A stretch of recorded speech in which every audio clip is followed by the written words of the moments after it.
Hello, YouTube. Hello, YouTube. Repeat myself. I keep going early at the moment, just before we go live. How is everyone? Welcome to the FPL Lock-In, where every Saturday night we are here to react from an FPL perspective in terms of what's going on in the Premier League. We're going a little bit later tonight. We're sort of messing around with the times a bit. You know, we'll always be here straight after the last game when the last game is at in the afternoon. If it's 7, 8 o'clock, we're sort of messing around to see when the best time to go is. But anyway, joining me as usual is, first of all, welcome back because you weren't here last week. Kanji, how you doing? Yes, sir. We're back. And I can't wait to cook this week. We got Darius, who went a little bit different.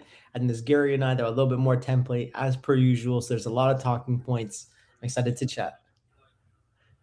Darius, my friend, how are you? I've put in the description, the biggest difference between us this week is I don't own Wilson, which is sort of literally titled the stream. Kanji owns him, and you captained him, so you must be happy. I don't own him either. Oh, you don't? Oh, right. Sorry. My bad. He's like one of the better players to have had today as well, because it's been a pretty random day of like who's actually got the points today. Yeah. Was it random? Yeah, we'll jump into it. Well, it is. Maybe it wasn't for Brighton, Kanji, because that was probably on. So obviously we'll keep an eye on the Leeds Brentford match, which the second half will be going on as we go along. So we'll, you know, if there's any goals or anything, we'll keep you updated. But we're going to be reviewing the games as we usually do, including last night's game. We'll have a look at our teams, talk about, you know, very, very, very, very early plans. I mean, Darius, you have hit the wildcard, haven't you? Yep, wildcard's active. Already made 2 transfers in. I've already tell you what, Kanji, there ain't going to be a Liverpool player left in my team by the end of tonight. I can tell you, a hot team. But Mukiele and Romero have already been shown the door. Romero literally sat in my team for about 2 hours because I just bought him for this week, so I had a player play tomorrow. So he's been turfed, and I bought Hall in before the price rise this morning. And I also bought him Van Heck for Mukiele before his price rise, because if Brighton double, I think Van Heck's probably one of the players I'll probably go for. Yeah. How's Romero even in your team? Say again? How's Romero even in your team? Because last night I was like, because obviously there was a no firm update on Mukiele. And if Mukiele doesn't play, I had 10 players. Like, I had to make a move. So, yeah, I ditched Nunez, who I had no team value tied up in, and I bought in Romero. And look, at the moment, I was never going to bring in an Everton defender, and they're the only ones that have kept the clean sheet so far. So, I mean, just take your poison, really. Which one's going to go well, which one's not. And I'm hoping Spurs might show up. Yeah, Trig's got Tarkowski on the bench, so he's praying that Dango doesn't come on in the second half. Yeah, well, I hope he does, because I've got no bench cover. Even if he only gets me 1 point, you know, it's better than nothing, isn't it? But okay, I say hello to people in the chat. Hi to Toby, Bloody Harry Wilson. He says, Greg captain fell on Palmer. Yeah, unlucky, mate. Apparently, you almost captained Palmer. Is that right, Darius? I was, and thankfully for once, Gary, I didn't bottle it, and I just stuck with what I was originally going to do. And I tell you what, the Harry Wilson moment was definitely the moment of the 6 hours streaming, but it wasn't really enough. I needed a bit more from the other 6 players that just did nothing today. I have a username, Gordon Captain. Please save me. Yep, Nightmares on Gordon Captain as well. Obviously, that's tomorrow. Duncan, hi, mate. He's got his beer. P-Macker, up the toffees. Yep, I'm definitely up the toffees as someone who doesn't own Gal Pedro. Apic Lion saying, hello, YouTube. International break needed. Hi to Palax. Hi to Sparta. Hi to David, Claire, Erkan, Zykel. Hey there, mate. Matthew, Perry. Who else have we got in? Christopher, Hopper. Chelsea getting battered and Talks bench. I don't blame Trig for giving tonight a miss. FPL Villa in Die. Yeah, well done if you had him. Hello, everyone. And Harry Dawson's coming in there. There's Triggs. Why are my ears burning? Okay. All right. So let's get on to the game. So we'll start with last night's game, which, to be honest, as a Bruno captain, who's really the only highlight of the game week so far, for me at least. So obviously 2-2 between Bournemouth and Man United. Christie and Croupier Jr. with the goals. Cruther and Evan Nilsson with the assist. The Bruno Fernandes with a penalty, Cunha with that assist, and then with the assist, should it have been the assist or shouldn't it have been the assist? Maybe we can get onto that in a minute. And then red card for Maguire, bonus 3 for Fernandes, 2 for Christie, 1 for Cunha, and defensive contributions for Scott. He's got a defender on the field up. Maguire, that's it. Okay. Yeah, well, I mean, Bruno, massively captain this week. He is, he's the Haaland. He's the new Haaland, isn't he? I think he's like 170%. No, he's more than that. He's about 170%, I think, something like that. Yeah. Yeah, I mean, Kanji, you captained him. Happy. And was it an assist or wasn't it an assist? I mean, I haven't got any other points in my team apart from him, so I mean, it's a little bittersweet in a way. But realistically, Darius, this decision was never in doubt, and I think the question should be flipped back to you. Every time you don't captain Bruno Fernandes in the early kickoff, or because of the timing of the games, he delivers. Yeah, so it's like maybe Bruno actually likes the odd timings of games. I'll have to look at that historically, but. This season he has delivered, and he has been so consistent. Some of us have owned Bruno Fernandes from game week 1. Others have been doubters, and I'm just proud to say I was one of those guys that backed Bruno. And I think when I looked at the last time they played Bournemouth, this was the game that it reignited their faith in Bruno Fernandes in the first half of the season. And I came into this game lost after captaining Salah against Spurs and being disappointed because of X minutes. And I knew, I'm like, you know what? This is just a guaranteed goal or an assist for Bruno in this game. I had that in my bet slip. He was my captain. So, of course, Bruno delivered. There's no surprise in that. We'll touch on Croupier Jr. a little bit later. But just on the Man United side, how are you feeling, Darius, about Man U? I thought that game was probably the example of everything wrong that's wrong with the Premier League. VAR was shambolic. No word of a lie. It's very rare you get two very similar decisions in the same game and they come up with very different answers. So the referee is literally a meter away from Ahmad when he's clearly fouled, somehow doesn't give a penalty.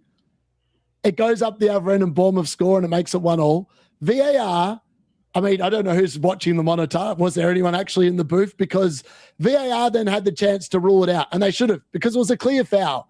I actually thought both of them were penalties. I thought Ahmad was a penalty. I thought Maguire's was a penalty as well.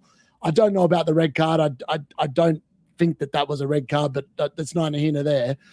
But in terms of the fact, if that's not a penalty, if Ahmad's isn't a penalty, how the hell is Maguire's a penalty? Because there was less contact from Maguire's body onto the. I just don't understand. I watched that game and I was annoyed. As a Man United fan, it made no sense how you can sit there and have the exact same decision but different outcomes. I just don't get it. That referee was appalling. I also thought today there was a few other decisions in some of the other games. The standard of refereeing this weekend it's been bad, horrible. And I think Bournemouth were lucky that they got a draw, because in reality it should have been 2-0. That goal should have been ruled out. It should have been a penalty, Man United. Bruno Fernandes arguably should have had a 15-pointer because he would have taken the second penalty. So it could have been even better for Bruno captainers, but I thought United again looked disjointed. Michael Carrick's, I mean, he just picks the same team, and it's just, I mean, and Bumo in that kind of fixture playing up top was never going to do anything. He should have just played Sheshko and either dropped Ahmad or dropped Mbumo to the bench, and he didn't. Yeah, just to touch on that, Mbumo had a combined expected goal involvement of 0.03 in the game to back up your point. He was bad. From an FPL perspective, I guess there's two things to touch on. First of all, the assists. So my understanding is, because somewhere in the rules it says if there's 2 touches before the ball goes in, that it's not an assist. However, we in our group chat seem to come to the conclusion Fernandes crossed it, Senesi was one tuck, and then because who was it? Hill, wasn't it? Who scored the own goal? He scored it, so that doesn't class as a tuck, and thus there was only one tuck. Am I getting that right? And thus the assist stands. Yes. It's very complicated, isn't it? So I have an issue with it because today, right, in the Brighton game against Liverpool, Brighton's Lewis Dunk does exactly the same thing as Senesi does. They are going up and they're playing the ball, which in theory is a pass. The last time I checked, if you go up and leave the ground and you head the ball, it's technically a pass. So I actually think Senesi passes the ball and it's a James Hill own goal. It's not a Bruno assist for me. If it was like deflected and he just stuck a leg out to try and deflect it, fair enough. But he's actually jumped up and played the ball of his head, which by definition of a pass, that is a pass. But I don't think it matters. It's a part. What he does is the fact that the ball went in off of Hill. That doesn't count as a second deflection. That's the way I interpret it, because he scored it. The rules. Say that it's deflected off two players and then Hill had scored.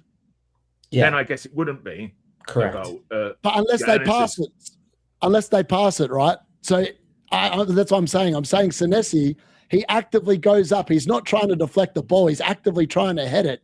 He heads the ball. Technically, that's a pass. It's a shit pass, but it's a pass nonetheless. And if he's passing it, it shouldn't be an assist for Bruno. But I don't really care because I've got an extra 3 points anyway. I just think that I don't understand it. Basically, Lewis Dunk did the same thing today, and that was no assist on that ball. So that technically was a pass. Darius, your fan base must be so confused. Like, I thought when I realized you were considering like Wilson captain and Palmer captain, I was just so shocked. Like, Bruno's been your guy, like pretty much the entire year. So like, why I don't understand why you didn't cap him. This conversation I feel like would be different if you had. I thought it was only if it was the early kickoff of the day, not like Friday night. It's early kickoff for the first game of the game week. Whatever, like if it's both of them, it's 2 games that week. So I was never captaining in the Liverpool game. I was never captaining on Friday night. It's just a blanket rule I have, and I know I get burnt by it, but other times I get really lucky with it. So this year it's been more of the former rather than the latter. He didn't really get hurt, realistically. I mean, we're sitting here in a scenario where if you owned both and you captain Bruno, of course you're winning.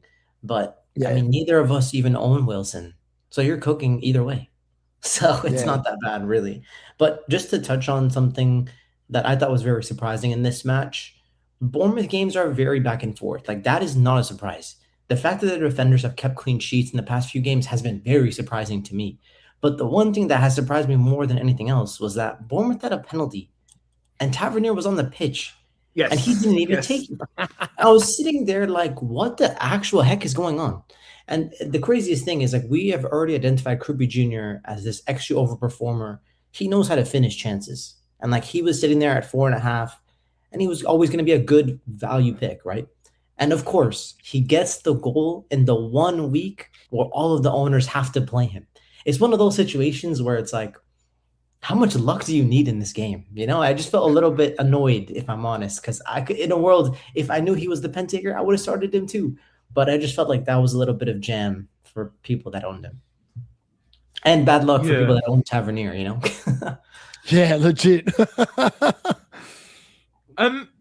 Darius, obviously you're on Wildcard. I'm going to hit it. I think a big question is going to be, do we keep hold of Bruno Fernandes? Because obviously he's not doubling.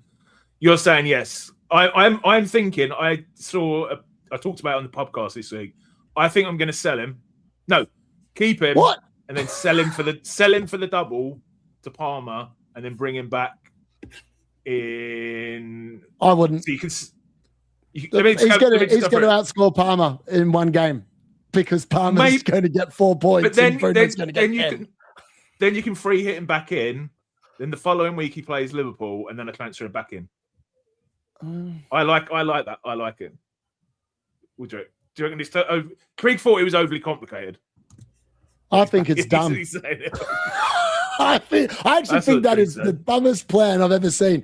You're literally selling the most, like the best asset in the game for what? For a bloke that potentially might get you 4 points. And Bruno steps up and gets an assist, and all of a sudden he's got 10. And he's playing against, so Gary, in 33, he plays Chelsea, right? And we just seen Chelsea implode against Everton. Like, he's going to go to Stamford Bridge and just run that defense ragged. Well, Bruno could get a hat-trick against that shitty Chelsea team. I guess it'll be risky. It'll be risky. But if you're doing the high upside play with the double game weeks,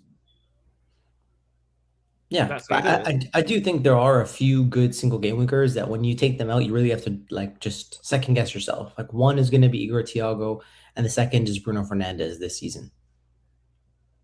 Actually, Greg makes a good point here. Bought Bruno at 9.1. He's 10.2. Yeah, that's true. Actually, I've had him. I might have had him all season. I've certainly had him for a long time. So yeah, actually, maybe there is a bit more thinking about it. But anyway, shall we go? We've got 3 weeks to talk about the World Cup, haven't we? Brighton, Liverpool. So this was the early kickoff. 2 goals to Welbeck, Hinshelwood and Gomez with the assists. Kirkes with the goal for Liverpool. And no assist was given to the goalkeeper, whose name I am not going to try and pronounce. Mamadashvili. That is one of the few names I actually can pronounce.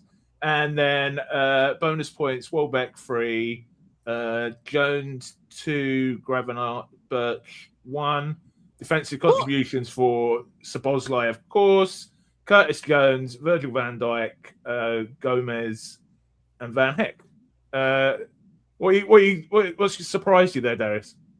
How the hell has Gravenberch got 1 bonus point? What the hell did he do? Wait, what? Yeah, that's what I was like. What? I was like, what? Kanji, we'll come to you, mate. You're the Liverpool fan. What did he do? Kanji, you watch this game. What did Gravenberch do to get a bonus point? Bro, he didn't do anything. Like, he's not even up in defense. If anyone should have got an extra fluky bonus point, it should have been Yakuba Mente. Like, he was cooking for Mpong that game. Just in general, like, let's talk about Liverpool. I'll touch on this game afterwards. But, like, the most important thing I want to touch on is my wild card. I used my wild card just to attack Liverpool's fixture run. Like, this was the time to do it. You know, Man City have a blank. Like, I went early before getting confirmation they were going to blank. I knew this was going to happen. I went early for Mo Salah, Dominic Szoboszlai, Hugo Ekitike, and I've been absolutely disappointed. They've ruined my FPL season. Like, it's over. The dream of I'm sitting at 250K at the start of this game week. The chance of me finishing the top 100K is very low. There's so much upside with the double game weeks coming up. I'd be really surprised. But it's just the way that things unfolded. Like, right after Salah comes back for AFCON, he's notorious for disappearing after AFCON, right? Historically. But then he comes back and he gets 5 returns in 5 games. And I'm sitting there like, why the hell do I have Haaland when Liverpool had like Forest, West Ham, Wolves, Spurs, and Brighton? And like, the Spurs and Brighton games are huge upside games. In previous seasons, those would be games Liverpool would score 3 or 4 and Salah would look like an absolute menace. And the craziest thing about it is that when you watch Liverpool in the Champions League against Galatasaray, Salah had 2.5 XGI. Like, even though he missed the pen, he still picked up like 3 returns. And it's just like, if he had started the Spurs game, what could have been? Like, where would Liverpool season have been if he had started that game, you know? When you sent us that text last week, I honestly thought you were going to quit FPL when Ekitike and Salah were benched. You were like, season over, boys. See you next season.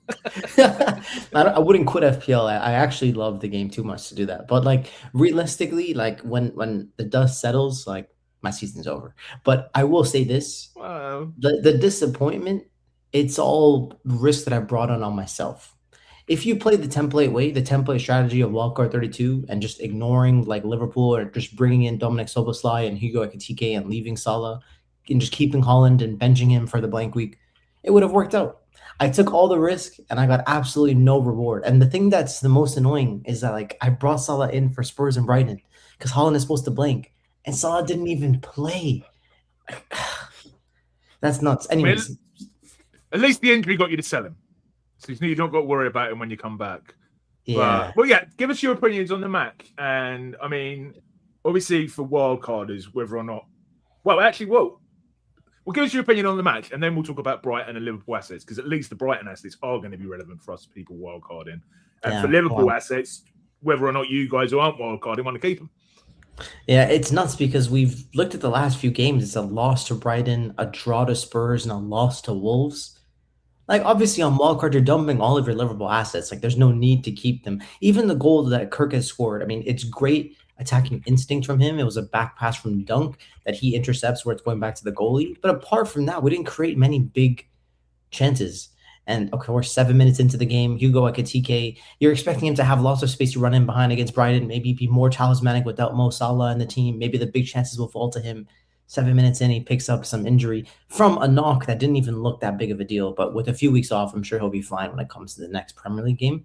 But we had no firepower. Isak is not there. Ekitike is not there. Salah is not there. We're relying on basically like Gakpo. And he's been very inconsistent all year long. Wirtz actually played pretty well. But like, once again, Wirtz needs good players around him where he can create and knit all the pieces together. So as a team, it's just a mess. And the worst thing I can really say is when you look at the fixtures coming up for Liverpool, the confidence is low. If you think about it, if you could just flip to the fixture ticker, Gary, on the website. So coming up in 32, it's Fulham at home. But Fulham are probably going to score. Everton away. Everton are probably going to score. Palace at home. Then it's Manchester United away. Chelsea at home. Aston Villa. Brentford. Like, all of these games are big games. Like, Man United, Chelsea, Aston Villa, Brentford are all fighting for Europe now. Like, the last 4 games are very difficult. So if Liverpool don't pick up points in Fulham, Everton, and Palace, like, we're going to be in a really tough position come the end of the year. In fact, the next 2 games or the next 3 games that have Man City in the cup, that's going to be a very big game to determine if Slot's going to keep his job. On top of that, I have no confidence in Liverpool beating PSG. Like, we have been stinking it up for like the last few months. So, I mean, when do they play PSG? What game weeks is it between? So I'm going to check right now. Give me a second. But I know the first game coming back out of the break is Man City. And that'll be really important because that'll determine whether Liverpool are doubling or City are doubling. Like, as annoyed as I am. Yeah, no, I get that. And as annoyed as I am at Liverpool, the funniest thing about this is that on Wildcard, Liverpool are going to be optimal if they beat Man City. Because that means they're going to be doubling in 33. Palace are going to double in 33. And then Liverpool are going to double again in 36, something like that later on. So, so it's going to be funny how people are going to sell themselves on keeping Liverpool. But if there's one player that you can consider from Liverpool, it's Dominic Szoboszlai. Dirty 2-point dom. Probably is, but it was 33-point dom today. And you know what? We don't pick up Liverpool players for goals, assists, and clean sheets anymore. We pick them up for bloody DEFCONs, right? Even Van Dijk sat there with some DEFCONs too today. Darius, can I bring you in, mate? As someone who's already hit the World Cup, which I'll be doing soon, we're almost sure to be going for Brighton players who passed the audition. Obviously, the last time you're going to see him play in the Premier League till going 32. Who passed the audition for you today in terms of possible inclusions? See, the fixtures for Brighton are pretty good in general. Like, they've got Burnley away straight up, then Spurs away, Chelsea home should be fine from an attacking perspective, Newcastle away, Wolves at home, Leeds away, Man United at home. It's a good run home for Brighton. With a double in there as well. I don't think they double. I don't reckon that game will get moved from 34. I reckon it will stay in there. Oh, wow. Because Chelsea are not in Europe anymore. That's why. Yeah. I don't think it'll move. I think people are overblowing how big the double will be. I reckon that game stays where it is. But nonetheless, for wildcard, if you do, so I know you've already got a couple in, haven't you? Who do you reckon you would be targeting? Ideally, if they don't double, Danny Welbeck all day long, because like he will only be playing 1 game a week, and that is perfect for him. Can Pascal Gross play 2 games a week? Because I know there was. I can't remember who. Someone was very high on your account on Pascal Gross yesterday. Yeah, it's football fanatic. Fan. He loves him. Yeah, he loves him. Yeah. He's got a good history, but I don't know if he play 2 games in a week. It is. I wouldn't be going there. No. The thing with Minter looks all right. He looks all right. Sorry, Kanji. The thing with Welbeck is, like, do you remember last season in game week 38? I think Brighton had a very good fixture, and Danny Welbeck just wasn't even in the squad. Like, it was just shocking. I brought Danny Welbeck in as my game week 38 punt, and he didn't even play. So I would be pretty wary of bringing him in. But I mean, he's also on pens. He scored these goals from open play. So who knows what he could do in a double? He could do what Mateta did for Palace a few years ago, right? I think it'll be Van Heck and maybe Verbruggen. Especially if they get that double for a bench boost. It would look something like Burnley in 32, double in 33, blank 34 when you free hit. I'm not sure what they have in 35, but then it's like Wolves and Leeds in 36, 37. Like that is as good as it comes, probably as a fixture run from now till the end. Yeah, I'm fairly sure I'll have those two on my wild card. How about Wolves, Kanji? Wolves. Yeah. Bro, their fixtures are amazing. Their fixtures are amazing. The league is just at a dire state of like no clean sheets when people are considering Wolves defenders. You see what I'm saying? Like I know Jose Sa's picked up points, but look at the fixtures: West Ham away, Leeds away, Spurs at home, Sunderland at home, Brighton away, Fulham at home, Burnley away. I mean, it doesn't get any better. Are they supposed to double? Are we no? Are we back in Wolves to stay up here? Like what's the play? Like what? They're going to get 21 points, Kanji. 21 points, and they're going to make the greatest escape ever. How are they not doubling though when they're not playing this week? Because they've already played Gary.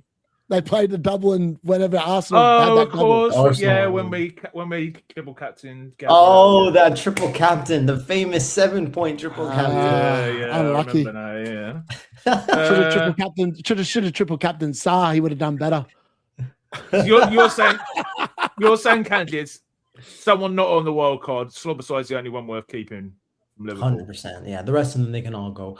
I will just say, don't make any moves if you don't have a wild card. Wait, even though I'm mad at Liverpool and I'm a Liverpool fan, I'm very optimistic as well. So if you're pessimistic, you're already like, all right, I already expect this. We're gonna get destroyed by PSG anyway. That's what you're probably thinking. But we have to wait and watch for that FA Cup game to see how if Liverpool actually beat Man City. It's going to be interesting to try and whether or not people call. You know what I mean? If people are prepared to stick 3 in on the wild card if they do beat Man City. Yeah, I think they probably will. I mean, I'm going to miss Slobberside if he leaves my team because as much as Darius has bashed him, I think it's now 52 points from 10 games, which means he is officially 5.5 point dirty Dom, Darius, not 32 point Dom. Say it again. 6 odd million. That's not bad. He's been better than most the last 5 weeks. He's been all right. And the thing is, a lot of his goals have come in the Champions League as well. Like if we did it as like a player picked up goals and assists and all comps, he would be elite. He'd be an elite pick. Kanji, I own him in UCL fantasy because he's actually good. So you're a fan, low key. Darius is a fan. Like he's just no good in the Premier League. He's no good in the Premier League with the way that the game is in the Premier League. For whatever reason, he's just so good in Europe, and he's been outside of free kicks. He's been pretty average in the league, but he's got a very good free kick on him. Yeah. Darius, didn't I hear you say that he scored 5 direct free kicks this season? Was that in the Premier League? It's 4 or 5, one of the two. It's fine. Because the all-time record is, I think, 19 from David Beckham. So if he was here for 4 or 5 years, you'd expect him to take the all-time. I mean, I know he might not. Well, he'll only end up with 2 a season. Like this is an anomaly, outlier year, right? And you have Vicario give him one last week. Yeah, it went off his glove. Vicario should have saved that, man. He should have saved that last week. It was a pretty pathetic effort from him to keep that one out. Just to touch on your point from earlier, Darius, like you asked, like what are the fixture run for Liverpool? It's Man City April 4th, PSG April 8th, Fulham April 11th, and then PSG April 14th. It's April 14th. That means you play. Oh, okay, all right, yeah, you play them before you play Man United. Actually, sorry, I meant they play way before they play Man United. That's what I meant. Yeah. If we advance, then I'm sure that Man U game might have a Champions League game before that. And if that happens, then Man U are going to destroy us. If that happens, I think we destroy you anyway, Kanji. I reckon. I'm looking forward to here this. He goes. We've been waiting. We've been waiting for this moment for quite a few years. And I tell you what, if you come up playing like you played the last few games against Spurs and Brighton, and Slot looks like he's got a headless chook on his body instead of an actual bald egg head, then I tell you what, you're going to get smoked at least 4 or 5-0. It's going to be one of them. Were you there that day when we smoked Liverpool? Can I ask you? So after this week, they go away. The players go away for international duty for 2 weeks. They come back, FA Cup weekend, and then is a European football as well in midweek before the next Premier League game? Yeah. It's a lot of football between now and when they come back, and it's going to be for the wild card, right? Yeah, it's going to be completely different. Well, landscape, couldn't it?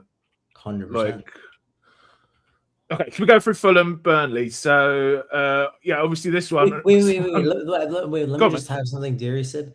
There was like a 10-year span where I would look forward to the Man U game as a Liverpool fan, and I knew we were gonna batter them. I was like, all right, we have Salah, he cooks Man United. Mane was so deadly on the counter, like, and we just always, whenever we played Man United, we stepped up.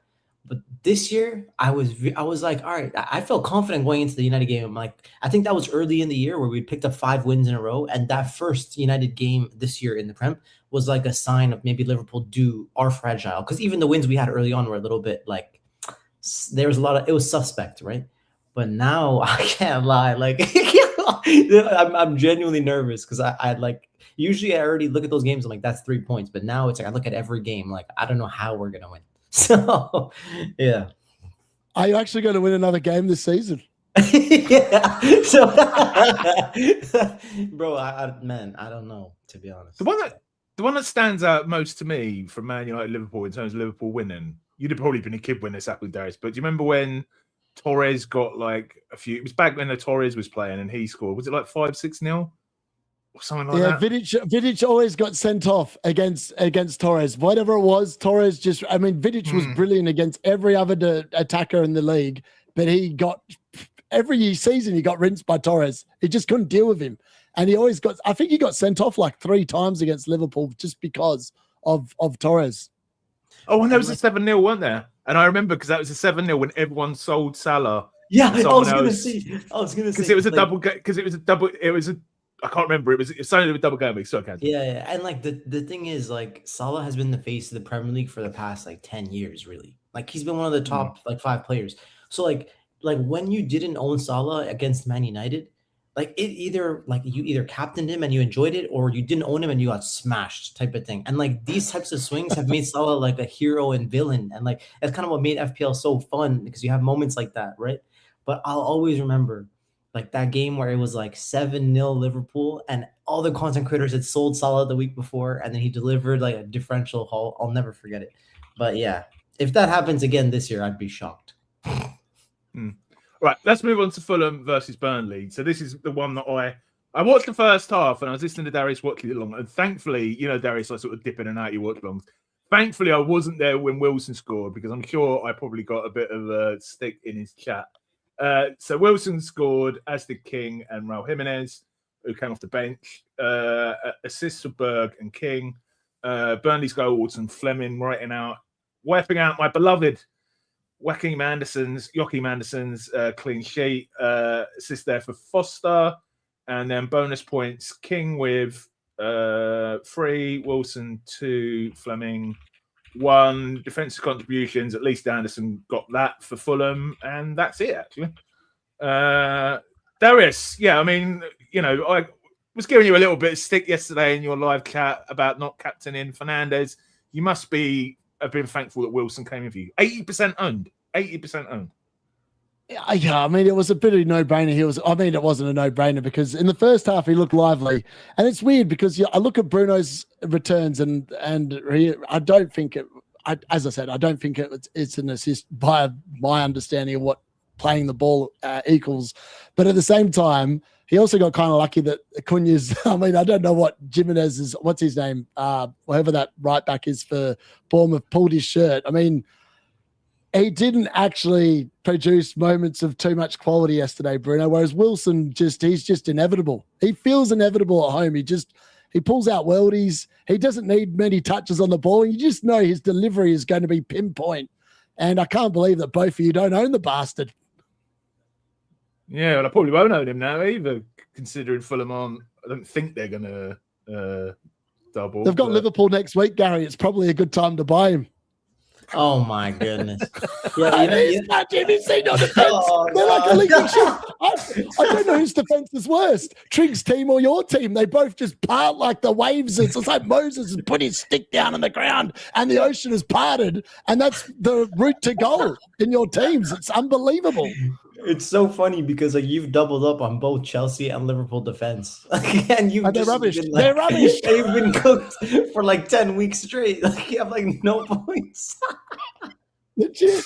Oh, it's actually really funny. I look at it and I'm like going, you look at these teams and in previous seasons, you'd be like double Chelsea defense. You're going to get a clean sheet in there. You maybe one every 3 to 4 weeks. Liverpool ditto. Do I get a clean sheet? You better believe I don't. But to bring it back to the Fulham Burnley game, I mean, this was the banker of the week. Like if you were to put something on like a team to win, it would have been Fulham. They left it really late. Burnley actually scored first. So Fleming, I think he has 8 goals in the year. He might be doubling in 33 potentially. So he could be like your third striker on your wild card in 33. I know that's a crazy shout, but he's cheap enough that it could be good to get money elsewhere. No, Fleming, the Burnley striker. That could just, I mean, what's he going to do? Get 4 points, and if he gets lucky, he gets something. I mean, Burnley have been scoring in every game. Darius has pointed that out in some of his videos and content I've been listening to. But as to why I didn't captain Harry Wilson and why I didn't care about him, I mean, bro, his XGI in the game is 0.35. Just to point that out. Considering he was 80% owned, 9 points, I can take that. You know what I mean? I mean, I didn't expect him to score. I mean, that's why I actually had him on my wild card and I sold him. But just for context, I think Bruno had like 1.2 XGI or something like that. So, anyway. Yeah.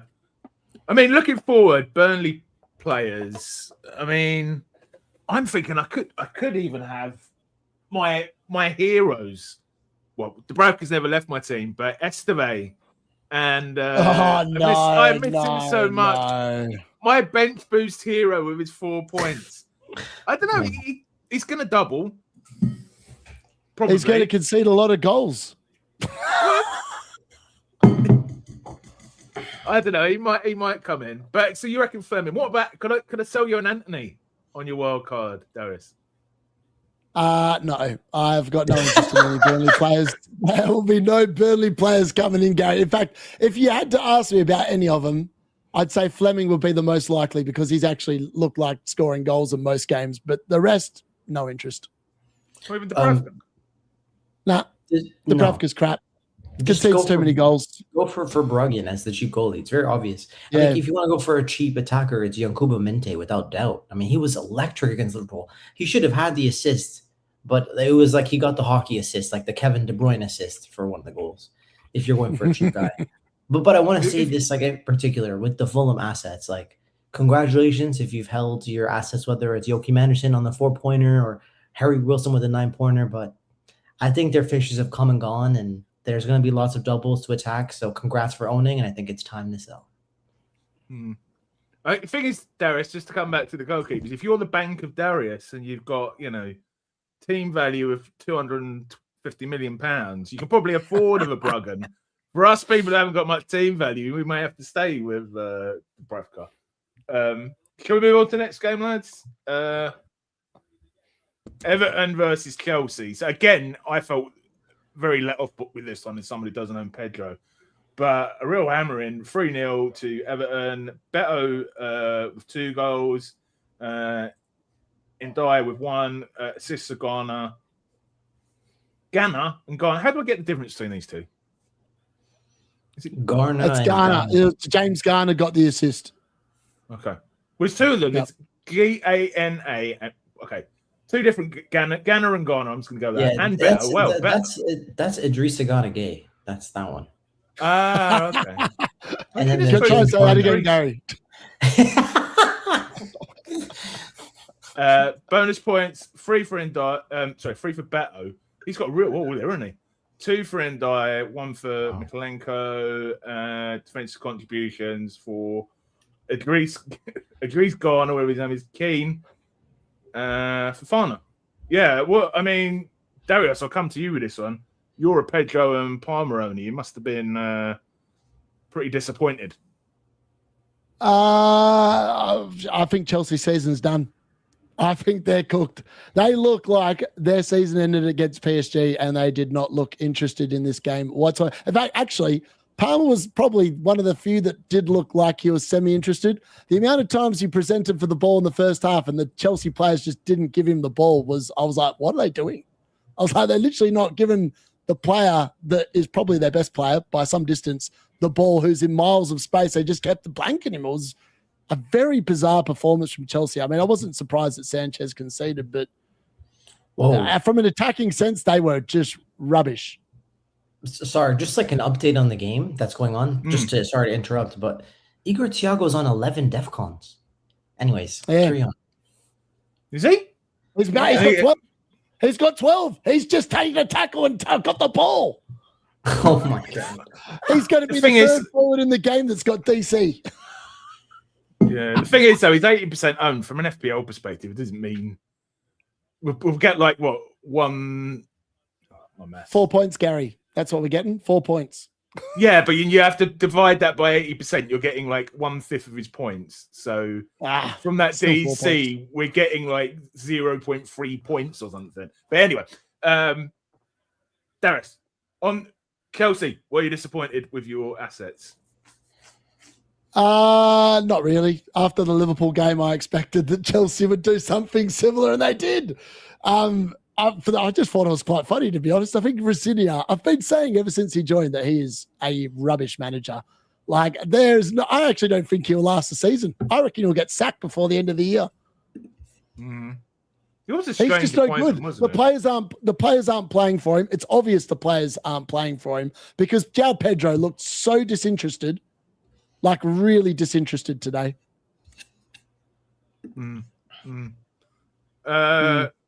Kanji?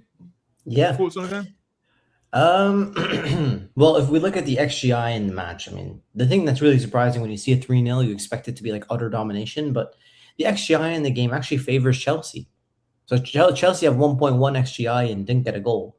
And then Everton have 3 goals from 1 XGI. What the heck kind of game? I don't know what happened. Darius, if you could just walk us through how these goals went in. Like, I have no clue. Everton, I did not see Chelsea rack up 1.1 XG. They were horrendously bad. Actually, Enzo Fernandez had a chance in the first half and Jordan Pickford pulled off a really good save. Other than that, I don't recall them creating anything where I was like, they're going to score here. Whereas Everton, on the other hand, just carved them apart. Every time they went forward, it looked like they were going to create an opportunity. So I'm surprised Chelsea won the XG battle. Very surprised. Yeah, you're actually right. So Palmer had an XGI in the game of 0.1. And Enzo had an XGI in the game of 0.75. Yeah, he was the guilty party yet again. He's been so useless.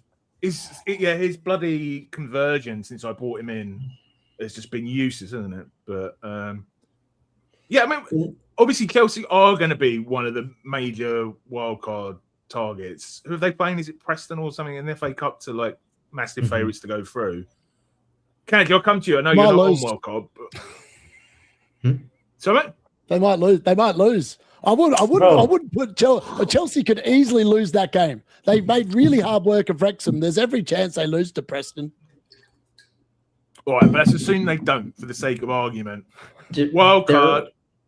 Where are we going, Kanji? I know you're not going, mate, but they're already out of Champions League, right? So they're going to have their FA Cup game, and then it's going to be 7 days till a Premier League game. Exactly. So they could play a backup team and have all the best players on the bench and sub them on and win the game. Like, they'll be fine. So I'd expect them to advance. No, man, they'll win, bro. Them and Arsenal are just a lock. But you know what? Have you seen their defense?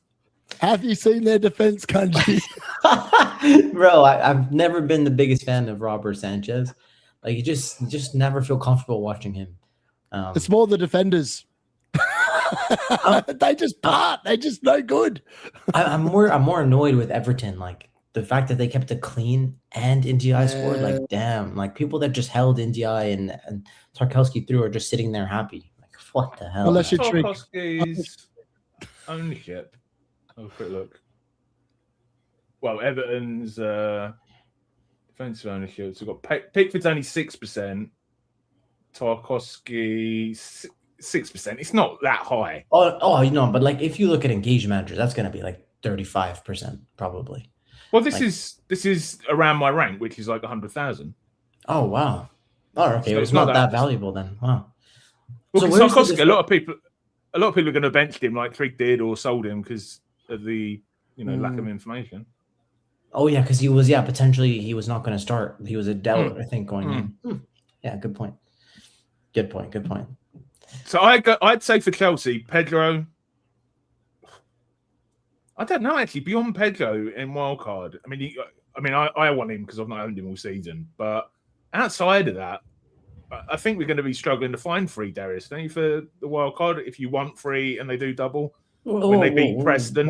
Why is it like struggling to find 3? I mean, the 3 are very clear. It's Enzo, João Pedro, and Cole Palmer. You back triple Chelsea attack. Like, I can't keep backing Enzo. I don't think so. They were so bad today, Kanji. They were so bad. I can't tell you how bad they were. They were so disappointing today. I actually don't think. I actually think that the only one potentially worth having is Cole Palmer, and the only reason why is for your reason, Kanji. He's on penalties. Other than that, don't own any of them. They're crap. The thing is, like the Brighton game, it's going to be a very end to end. I know Liverpool didn't do anything because all our best attackers were not even playing, but. Like, realistically, that Chelsea-Brighton game has tons of goals for Chelsea. There's a high line. Palmer will be attacking into the space. You'd expect João Pedro to do the same. That's against his old team, by the way. And then you have Enzo who picks up all the XGI every game. I mean, I would definitely be on at least 2 in the double, assuming you're going to double and double 33, free hit 34. That's where I would be, without doubt. Yeah, I'm just keeping an eye on the Brentford match. It still hasn't come on. So, in fact, there has been a couple of substitutions for. Let's have a look at it on here. Wow, Dango hasn't come on. Oh, wow. Interesting. Thiago's still on 11. He hasn't got the 12 yet. Oh, wow. Darius giving us that false hope, huh? Damn. He definitely tackled. He tackled, though, Kanji. I saw him tackle. That must have been the 11. That must have been it wasn't. Oh, look at that. 11. Mike Kelleher is on 2 bonus points currently. Oh, here we go. Celebrating points before they're locked in. Oh, Gary. Watch the Leeds goal off this corner. How nice, bro. Well, then my stack may take the corner, and maybe we'll come back to this. Maybe we'll come back to this game. 100%. Any other thoughts on the match league lads before we get on to our teams from today and yesterday, I guess? I do think Chelsea are going to be a good talking point for the wild card. I would have at least 2. So make your bed. I would be on Palmer and JP because he's playing against his old team. No other reason. Yeah. I think the best strategy is to pick 5 DC midfielders that cost 5.5 each and get 20 points every week. Bro, we don't have Harry Kane and Erling Haaland in our FPL squads anymore, buddy. We don't need them. We just need the DC monsters, Kanji. We just need them to pick up 4 points every week. I got to average more points than I've been getting all year if I do that. Oh, God. Well, I guess we'll see Dominic Szoboszlai in your team in game week 1 then, huh? Yeah, man, you might. I'll tell you what. Just for the Thiago's hit DEFCON Dave Kent's in there. Okay. Has it updated in the game out? Has it hit the app yet? I don't think so. Oh, it has. He has. He's got 4 points. There it is. Look at that. There it is, baby. Let's go. Okay. Right, let's go on to look at our teams. I'm not going to refresh it again. We will have 2 more points in this because Thiago hit DEFCONs. But currently, this is Kanji, who's top of the pile with 55. 200. That's pretty good. 200k basically. Keller 9 if he continues to keep his clean sheet. Rodon 6 if he continues to keep his clean sheet, which obviously we'll keep an eye on over the next 15 minutes. Charles still to play. Andersen 4. Szoboszlai 3. Gordon still to play at home to Sunderland. Fernandez, captain 26. Palmer 2. Ekatike 1. We didn't touch on that, did he? He didn't look like much we went off with, to be honest. Did you call him a bit of a goal? Or a bit of a yeah, Trig's bench jams just disappeared because Dango's coming on for Sade. Yes, Dango's on for my 1 point. Yes. Calvin into I've got no one on the bench, so anything's better than nothing, isn't it? I agree. I agree with that. Talk us through it, mate. Yeah, I think the move this week was Salah out to Anthony Gordon. He comes in for the Sunderland fixture, the potential double in 33. I pivoted to a bench boost 33 strategy. Yeah, it's pretty simple. Like I'm gonna be going bench boost 33, free hit 34, triple captain 36. I'm gonna be on a template strategy, and I'm gonna lose to everyone else that wild cards in 32, unfortunately. And I've made up no points, so the enthusiasm in my voice is low for a reason. My season is cooked, unless Malik Chow and Anthony Gordon come up trumps tomorrow, and if I keep these cleans, which they probably won't stay. But yeah, it's an okay week. I'm happy to just move on and try to dream and try my best to scratch and claw for the top 100K 1 week at a time. Yeah, are you going to miss FPL? Because obviously me and Darius will be, I mean, I've not hit it yet, but I'm 99% sure I'm going to hit it. The wild card over the next 3 weeks. You're a bit jealous about, obviously you're jealous about not having the wild card, but not having those 3 weeks to play around with the. Oh man, nah.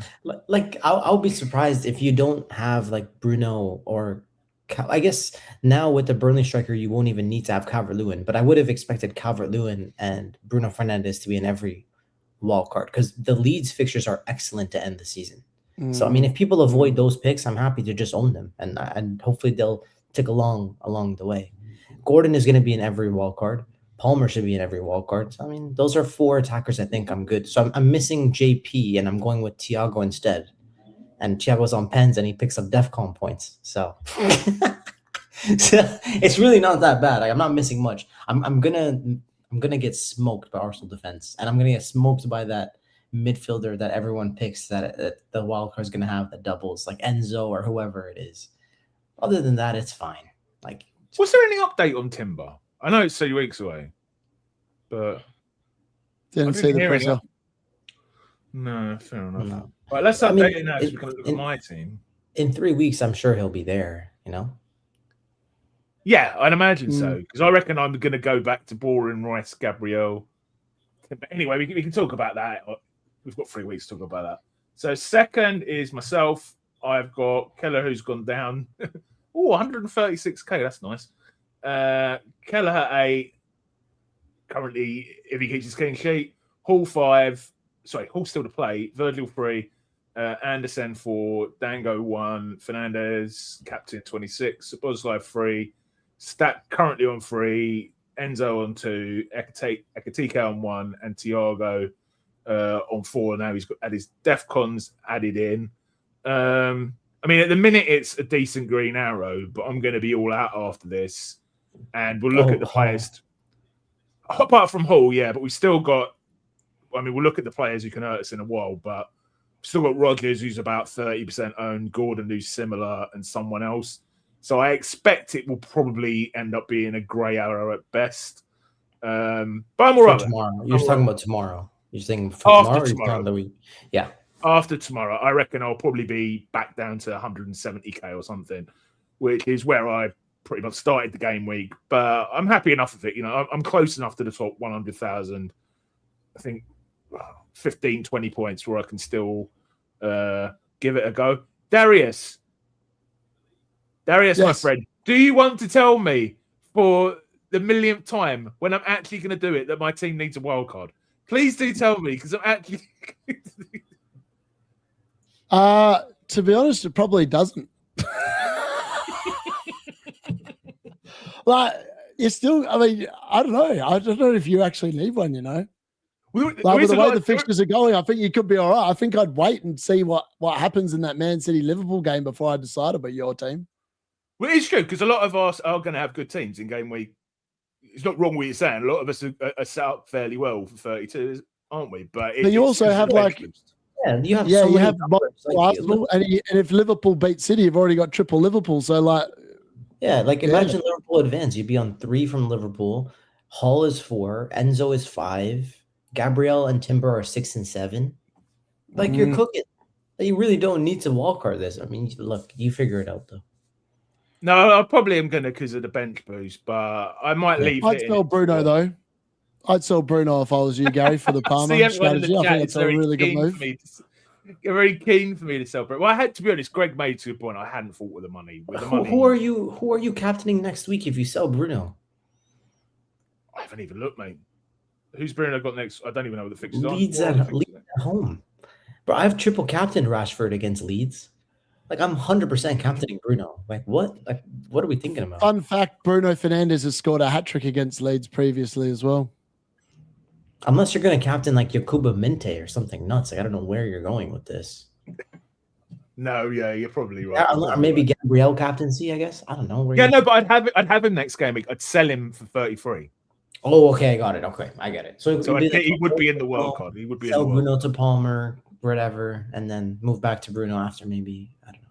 Yeah, I don't know. We'll see. I mean, the other good thing is I've rolled for 3 weeks in a row now, or 2 weeks in a row, whatever. I've got free transfers going into it as well. So, I'm relatively happy. If Dango could do something, please, in the next 10 minutes or whatever's left, that would be very nice because he's not that highly owned. But Darius, let's go on to your team. I mean, the scores are pretty tight, to be honest. Roberto's top as he always is on Saturday. Don't tell me he's had all his players. Yes. How did he do it? Every Saturday, all of his teams. Double Everton defense, my God. I know, I saw it. I was like, as if he had double Everton defense. We'll get to his team in a minute. Darius, I will refresh again. I'm at the bottom this week, I think. Pretty sure. Oh, no, Nightmare's just below me this week. But he still gets captain to come. But I was going to say, we're all fairly tight. We're all within sort of 10 points of each other, apart from Roberto, who's got a couple more. So you're in the top 1 million at the minute. You're 978k. You got Sanchez 2, Virgil 3, Romero still to play, Canati 0, and Burmo 2, Fernandez 13, Palmer 2, Wilson captain 18, Pedro 2, Thiago 4 at the time that we're recording this, and then Ekatike with 1. Do you want to talk us through it, mate? I'm just going to go and pad my nose. Yeah. Just putting your faith in Liverpool is fraught with danger, and it's asking for pain backing in such a crap team. But it's actually been, in fairness, Kanji, I've actually enjoyed it because Liverpool have lost. So I've actually enjoyed watching them blank.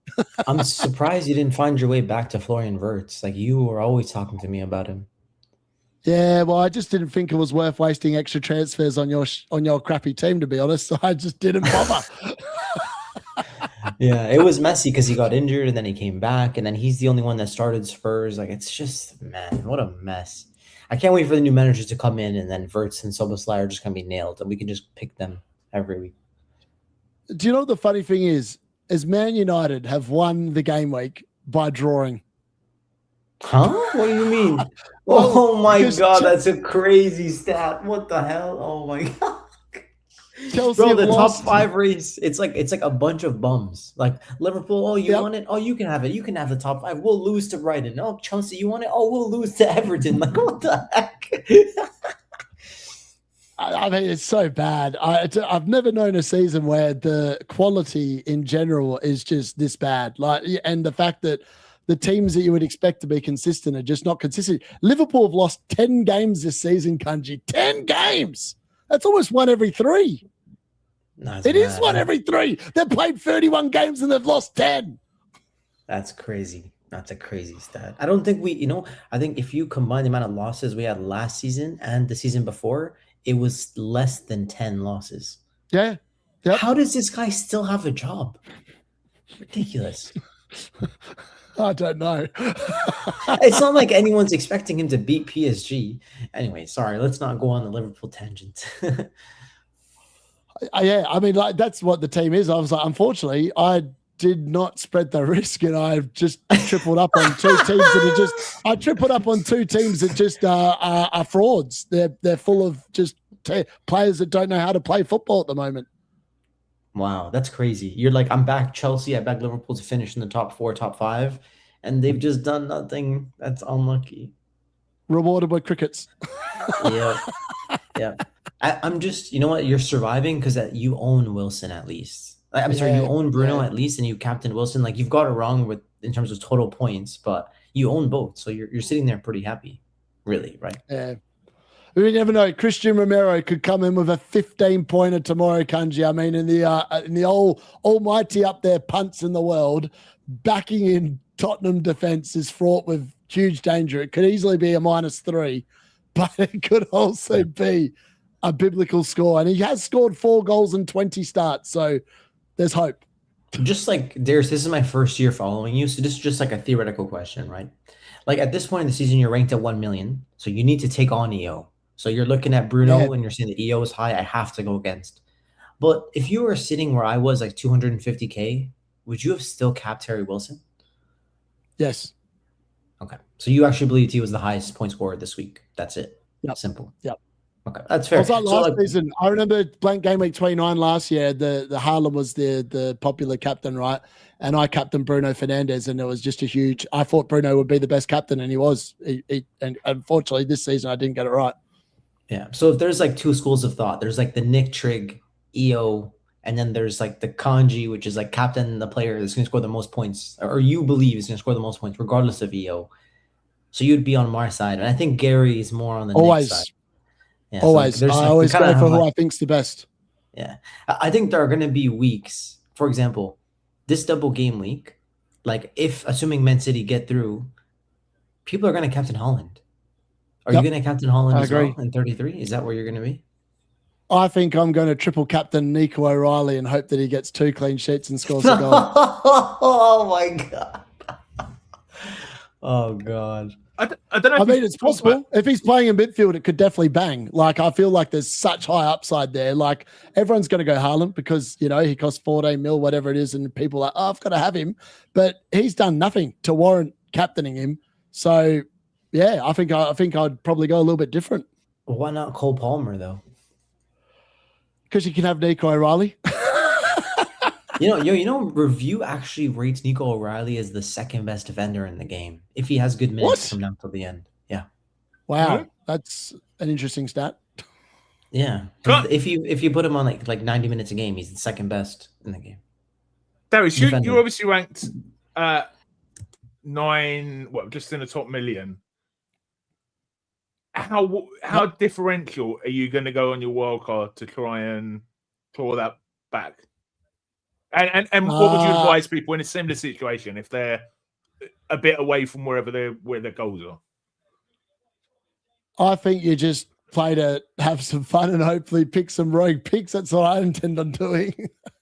If you're not gonna at this rank, there is no point worrying about whether you finish top million or whatever. If you can sit there and like Nightmare shouldn't be worrying about it really more. He literally threw a Hail Mary. Unfortunately, the Hail Mary hasn't quite landed in the Hail Mary spot, but I think I'm going to put my team value to work. I'm going to buy expensive players. I probably should just leave 15 million in the bank and buy DEFCON midfielders, forwards and defenders, and probably slow turtle my way with people hacking each other, because that seems to be how you get most points this season. But yeah, I'm going to go different and hope for the best. I hate to break it to you, but like the 3 players to spend your money on are going to be Cole Palmer, Bukayo Saka, and probably Erling Haaland if they all double. Not Saka. Well, see, that opinion is why you should be going to Saka, Darius. Like, these games are not going to be Rice. Like, people are looking at like you're going to Rice for DEFCON in these big games. I guess I understand that, but Saka is the one that's going to win the Premier League for them. Like, anyway. Oh, I'm going to bring in Eze. I'm going to bring in Eze for his late season hauls as usual. Oh my God. Oh God. It's 2 minutes left of the Leeds Brentford match. Lads, can you tell me when that one finishes? Because we'll have a quick look at it before when it finishes. The top of the pile this week. Actually, I might as well refresh again. It's not changed anything. Top of the pile this week is Roberto. I don't know how he does it. I don't know. He's never in the chat on this show, but I feel like he watches the show and just tries to get it. So he's got all of his players out on Saturday. It's the same last week, Kanji. All of his players played on Saturday. It's the same every week, pretty much. Majority of his guys are all done. He always differentials, like he loves them, right? So it's like he always wants to be top when we look on the lock-in. You know what I mean? It's like anyway, he's up to 500,000. This must be a green arrow. 59 points. Pickford all out. Pickford 7. Hill -1. I forgot about that. Collins, as long as they keep their clean sheet for the next couple of minutes. 6. O'Brien 6. Wilson, another Wilson captain, 18. Dango on 1 as it stands. Bruno 13. Ryan 2. Thiago 4. Gal Pedro 2. Ekatike 1. He's not going to be happy. Well, I don't know. He probably will be happy. What do you reckon, Kanji? He's happy. If he had just the fact he owns Wilson and Bruno, the swing is what, like 4 points on captaincy? It's nothing. He owns both of them. I mean, it's not that much. It's the fact that he's gone for 3 defenders have returned with clean sheets. Like, that's just I mean, that's perfect. Like, that's perfect. Like, the fact he's double up on Everton defense versus Chelsea is wild. Coming from the guy that pretty much had Neto the entire season as his differential. Like, this guy, look, he's just built different. I don't want to question the way he does it, but he's having a very different season, and he has to be different to try to climb. And it's one good week. Hopefully, he can stack up the good differential weeks to climb. He's opened up. There was a point a few weeks ago, Darius, where you briefly overtook him, but he's nearly 40 points ahead of you now in third place, isn't he? Yeah, he's had a good few weeks, but then he's had like these weird picks, and the weird picks have all come in. Like, yeah, I mean, like, I would never have predicted Everton were going to keep a clean sheet tonight. Like, no hope, and he's got 2 of them, which is brilliant. Yeah, I guess the only thing is whether or not he'll be outscored tomorrow. But I mean, we're all in that situation, really. I've only got one player playing, so he probably is going to be happy, isn't he? Then we've got the top of the podcast league. I have officially given trying to keep up with him. Is Trig? I mean, he's 40 odd points. Actually, I have gained him a tiny bit this week, but then he's got loads of players playing tomorrow. Yeah. So he's got Sanchez on 2. He's up. Well, I say up. I think he's roughly the same rank where he was. He's 35k. Sanchez 2, Chow still to play. Sunderland, Virgil 3, Anderson 4, Gordon still to play. Wilson 9, Dango 1, Captain Fernandez 26, Anderson away to Spurs still to play.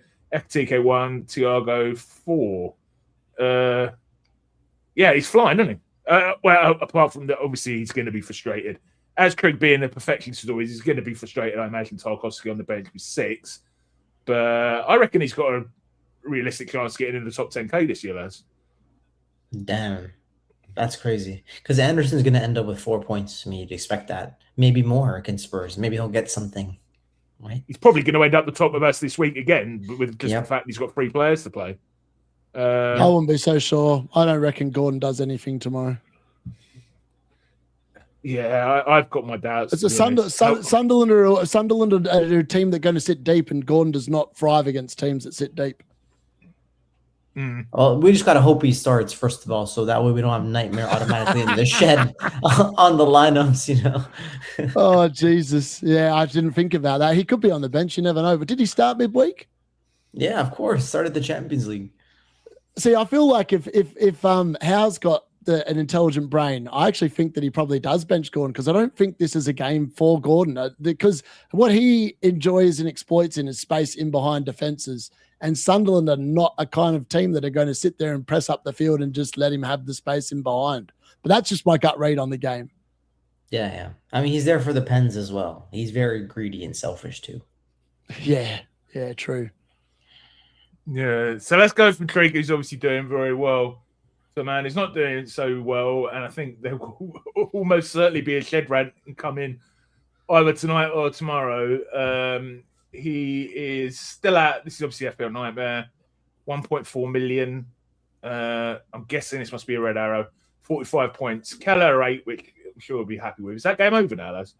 No, not over. No, still going. Last moment of the game. Okay, Rodon 6 as it stands. Virgil 3, Hill -1. Fernandez 13, Wilson 9, Rodgers, West Ham at home, still to play. Gordon, captain, home to Sunderland. Calvert-Lewin 2, Thiago 4, Ekatike 1. Lads, I've got to be honest, I do hope the Gordon comes off for him tomorrow, because, of course, that was his the like nemesis of his season, wasn't it? He interviewed me yesterday, by the way, for his interview series, which will be coming out sometime next week. And we were talking about, like, you know, his most viewed video, I think, until recently was when he captained Gordon in game week 3. And he got sent off. So I'm really hoping he comes in for it. But Darius, what do you reckon? You're probably going to say unlucky lots. That's usually what happens when we talk about Andrew's team. I hope that Gordon gets sent off again just for the lols. Could you imagine if that happened? Imagine if for the second time this season, when he captains him, he gets sent off again. I would love to see it, just because of the fact I'm like, that's how you know you got no luck in that year. You just know that your luck is just It's not you. Like, that would just confirm it. A Gordon red card would confirm it. All right, there we go, ladies and gentlemen. That is full time. It ends 0-0. The clean sheets are locked in for both teams. Come on. Let's go. Yeah, that's pretty good for us, isn't it? And, maybe Andrew will be still bottom of the pile, even with Rodon and Kelleher's clean sheet. I mean, hopefully, he's going to be on the podcast this week. We can talk to him about how he's hoping to. Where do you reckon 1.5 million? He could probably get up into top 500,000, maybe top 200,000. Who? Nightmare. What's his current You need rank? some really big weeks. You need some massive weeks. 1.5 million. Dude. 1.4. Dude. He'll be aiming for the top 1 million. That's the goal. But there's not much difference between points when you get up there. Oh, you don't think so? We can have a look. The difference between points of Darius might know. Like, what's the difference between 1.5 mil and 1 mil? It is a lot. 1 million to 2 million is 55 points. Wow. So it is a lot. Sorry, I got that wrong. Nah, dude, Nightmare's had a horrible season. Damn. What do you think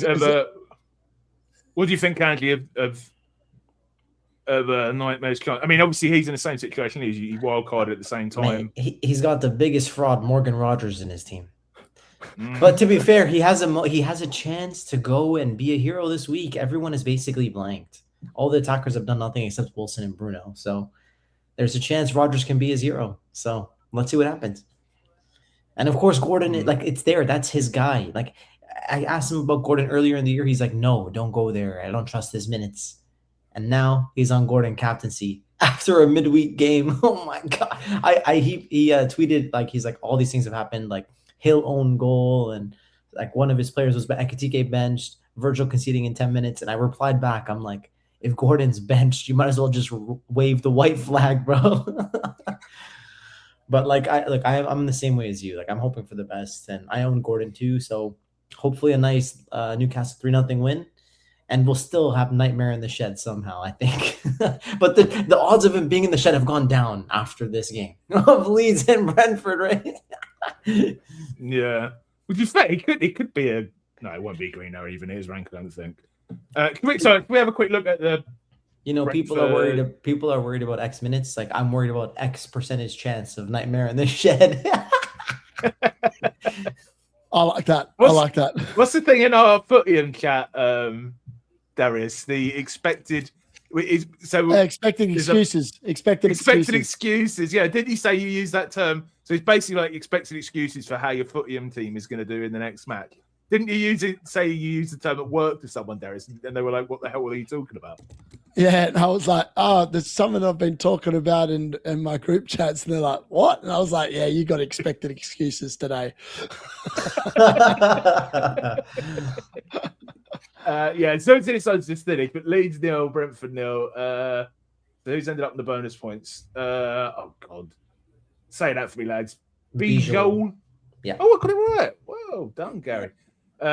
Obviously these can be corrected, but currently with 3, Pinnock 2, Keller 1. That's an 8-pointer from Kelleher, bro. Wow. What a beast. Yeah. Next year, if he's still 4.5, I'm going to be there, game week 1. I won't even care about the fixtures. Yep.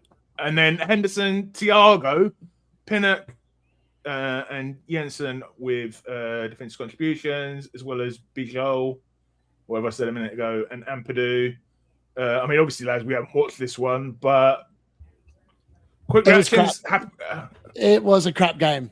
You have been watching that in streaming? Yeah. Okay. Yeah, it's been. There's barely been a chance in this game. Thiago had 0.08 XGI, so like they created nothing. It's not a surprise he got the DC because that's all this game was. It's just people hacking into each other and getting DC. The total XGI in the entire game is 1.0. Yeah, it was bad, Kanji. It was horrendous. It was a nothing game. Wild. Well, if it wasn't for Goodmunson, I would have had another Leeds defender in this game, but he picked up a red card last match. How frustrating. Yeah, It's a shame Dango didn't start. It's weird, all the talk about Ramadan, and he played 90 minutes every game, and then Ramadan finishes and they bench him. You couldn't make it up, could you? They benched him for Eid, bro. He broke his fast with Eid and his family, and now they benched him. He's too bloated. It's Eid we've got to be worried about, not Ramadan. It's Eid we've got to be worried about. That's so good. Oh my god! I will call my mom when I'm done. I'll tell her the story. That's so funny.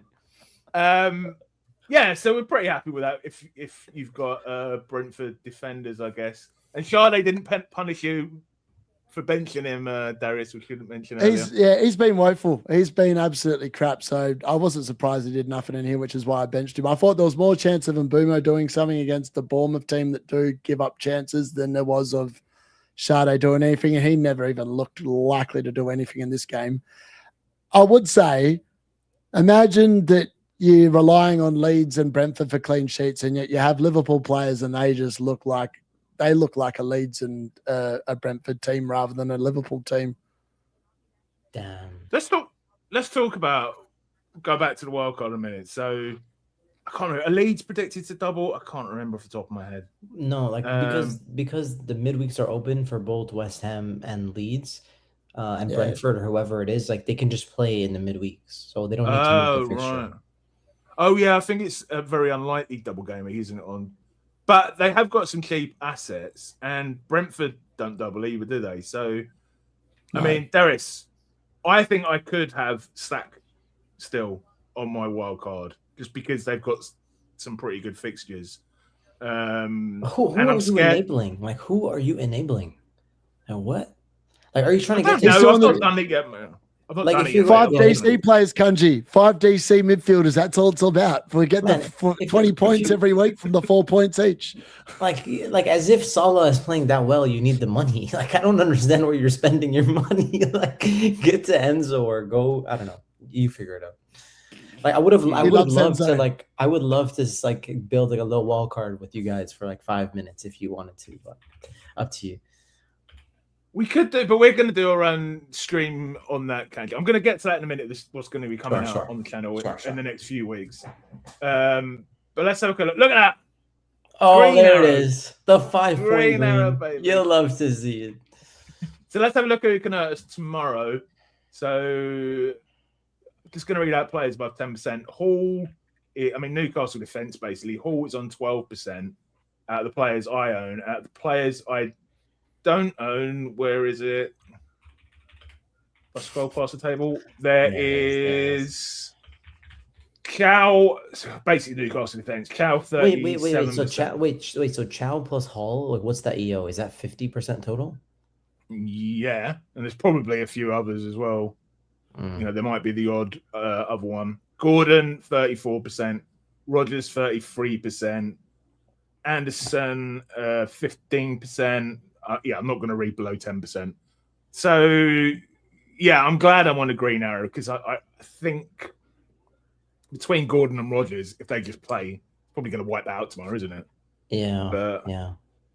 If you have 2 players playing, you're still going to gain tomorrow, most likely. If you have 1, you're probably going to just slightly lose. This EO is not that much. Like 35, 35, 35, that's like basically 100. And then you're losing by like 20, 30%. Like, it's fine. How far am I off from my goal with the top 100k? I am 11 points off, which is better than in the game. Wait. Go back to that other tab. Go back to that tab. So you've played 11 out of your 12, and then the elite legendary managers have played. They still have 2 players left. Okay. So you're like 1 player ahead. Yeah, it's just not that much, is it? Yeah. Even to be honest, overall, you're ahead of points, right? So like legendary managers are on 48, you're on 54. So even though they have 1 extra player, you have 6 extra points. So you're chilling. You should be like in line with everyone this week. You're not going to gain, but that's fine. But it's going to depend on, a lot of those are going to be Gordon and Rodgers. Yeah, definitely. So, man, what do you think of these games tomorrow? I mean, how do you think they're going to go? Newcastle, Sunderland at 12. If Newcastle play their best 11, I think this will be like a 2-0 or 2-1 game. Now, obviously, I'm a little bit biased. I've brought Malik Chow and Anthony Gordon into my FPL team. But the entry point was excellent this week at home. So I'm a little bit biased, but I expect a win there do it for Nightmare, do it for Andrew. And then Aston Villa, West Ham, I think this will be a very tight game. I think it'll end up being 1-1. I actually back West Ham to score. They've been pretty consistent this year. Spurs, Nottingham Forest, I have no clue. And I'm going to watch that game because I feel like that's actually a relegation, like 6-pointer there. It'd be really interesting. If I had to pick a team, unfortunately, I think I really want to see Tottenham Hotspur in the Premier League just so I can captain Salah against them one last time next year, inshallah. You know? It'll be a game if either of them go down because they're both like historic clubs, you know. But yeah, but like, logically, I think Forest will stay up over Spurs. Forest, yeah, probably. Darius, what do you think that's going to the games tomorrow, mate? I'm going with a Christian Romero 1-0 win to Spurs, just because I brought him in for a Hail Mary punt. And I kind of need a 15-pointer. He's definitely going to pick up at least one foul in that game, by the way. Like, he always picks 100% Kanji. He might get sent off. He's either going to get sent off, score a goal, or he might even score an own goal. I don't know what he's going to do. He's going to do something. You spent all season slagging off the Liverpool defence and Spurs defence. You've gone double Liverpool defence, which is more than anyone else on the podcast has for the last 5 or 6 weeks. And then you went for Van de Ven, and now you've got Romero. It's like, follow your own bloody logic. I blame Kanji for the Liverpool double defence. Did you advocate for that, Kanji? No. The funniest thing is, like, on my wildcard, that's brilliant team and they're crap. The thing is, I would say, like, Liverpool have let everybody down. Like, defensively, offensively, they've just been a shambles, bro. Like, doesn't matter what happened. You just took the L by backing Liverpool. Yep. Pretty much what Shall we make it's up to you guys, because we've only been going for another 20 minutes. Shall we make a wildcard draft? Yeah, I'm down. Let's run it. Sounds good. I want to see what you guys come up with. Before Kanji, hop off FPL review. I can see you opening up FPL review now. I want you to close that down. Close that down. Bro, I already know what a review wants. Don't worry. I don't even need to see. All right, remember to make sure that the back of the head. Yeah, I already know what they're gonna say. Like, it's on lock. Yeah, like, bro, like before we begin, let's state a few things. Are we gonna assume Liverpool beat City or City beat Liverpool? I think we got to go with the odds. We've got to go. They're shit. Oh my! We've got to go with the odds that City are going to get through. I think. Okay. All right. So we're going to do this. We've got to assume they get through after tonight. Right. Oh, bloody hell! Okay. So I'm going to suggest I want to keep the 2 Arsenal. Gabriel and Timber. Wait. Let's just confirm fixtures. So we're assuming Arsenal go through, Chelsea go through, City go through, and then the other one doesn't matter because they're playing the midweek, right? Arsenal, City, Brighton, Chelsea, Newcastle. Burnley will be there as well in that case. Yeah, Burnley, Newcastle. Newcastle, yeah. Okay, cool. We're on the same page. Okay, let's cook. What are you thinking? So we've got Haaland. Can we agree? 2 Arsenal defence, Bruno Fernandes we're keeping, and Haaland. Who are the players I've already got in my squad? I think we can disagree on Timber. I think X minutes are now a doubt. Given that he's picked up a knock, they should prioritize the Champions League. It wouldn't surprise me if White started one of the games. So if you want double defense, I think Raya and Gabriel is the safest way to go. And if not, if you don't like that, I would even consider Saliba. Like, I do think Timber's X minutes are like a doubt. Well, let's put Raya in because we don't even know if Timber's going to be fit. Do we? Exactly. And I'm going to put in Dubravka because I don't think I'm going to be able to afford the Brighton keeper. Can we start with Verbruggen and then downgrade to Dubravka when we need money? Okay. Yes. Okay. Okay. Brighton. Verbruggen. I think we'll stick Van Heck in there. Yeah, he's a lock. We're all going to go with him. Darius mentioned it earlier. I'm like, yeah, dude, Van Heck is the biggest lock on Wildcard. Okay, well, who are guarantees? Right, João Pedro. Bro, Cole Palmer first. All right, we'll stick Cole Palmer as well. Bro just ignored Palmer, went straight to JP. Well, it's money. Look, we've got 1, 2, 3, 4, 5, 6, 7 plays. I've already got 37 million left to 37.8. Yeah, but now it's the cheapies, right? Cheapies. That's up to you. This is where it's like you got to optimize based on your team value. Well, I reckon Rice. Do I have any complaints about Declan Rice? It's fine. Why wouldn't you put Anthony Gordon in ahead of Declan Rice? Or no? Anthony Gordon. No, we could have Anthony Gordon as well. Why would we need to? Let's just make the team, and then we'll see. Even if we go over money, and then we can see. Let's put our ideal team together. Yeah, Darius, are we agreeing? Or are you putting Anthony Gordon, Rice in here, or you're not a fan? I can show you what I've come up with. With my team value, which looks pretty sexy. We can do that afterwards. We're doing this now, Darius. Use that to inform this. Well, I've got 3 Man City. I've got O'Reilly and Mateus Nunes in defence and Haaland up top. I've got triple Brighton, Welbeck, Van Heckem for Bruggen. I've got triple Arsenal, Saka, Gabriel and Raya. And then I've put in Bruno Fernandes. I've put in Cole Palmer. And I've got Elliot Anderson with Harry Bloody Wilson, and I've got Lacroix as the extra defender. Bro, Harry Wilson on Wildcard, bro, you crazy, bro. Well, only for the 2 weeks, Kanji. He's got your mob first up in 32, so that's a guaranteed 10-pointer. And then he's got Brentford away. And then I think that, I'm quite happy. Like those, I think that I've got Jared Bowen as well, sorry. So I've got Jared Bowen, Wilson, and Bruno Fernandes and Elliot Anderson, the 4 people that potentially won't. Why couldn't you go like Yankuba? Why couldn't you go Yankuba Minte instead of Anderson and go for the Burnley striker instead of Welbeck? Why would I want a Burnley striker instead of Welbeck? All right. Well, you enjoy that one start from Welbeck in the double. Don't worry, you enjoy that one start. That's right.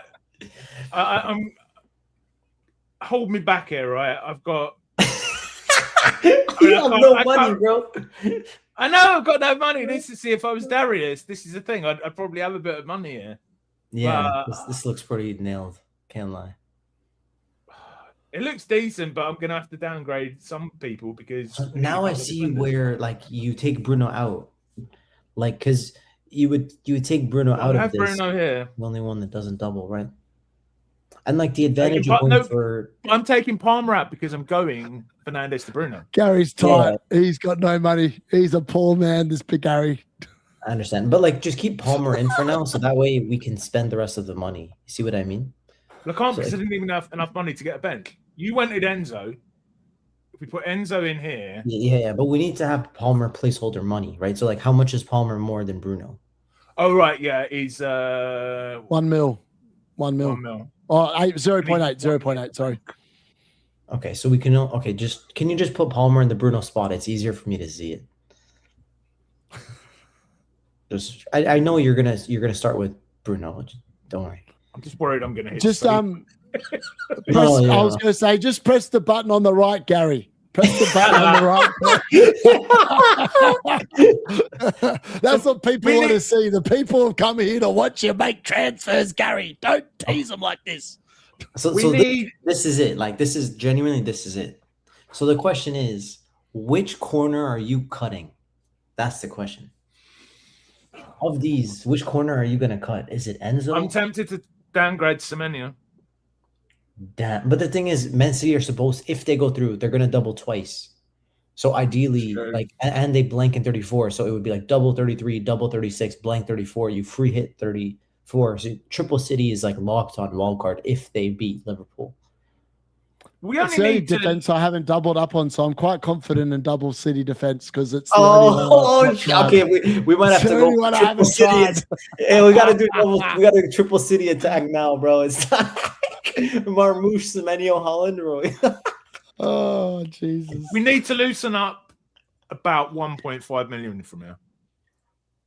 We can't sell Haaland. Who even are who are the defenders you're considering in this position?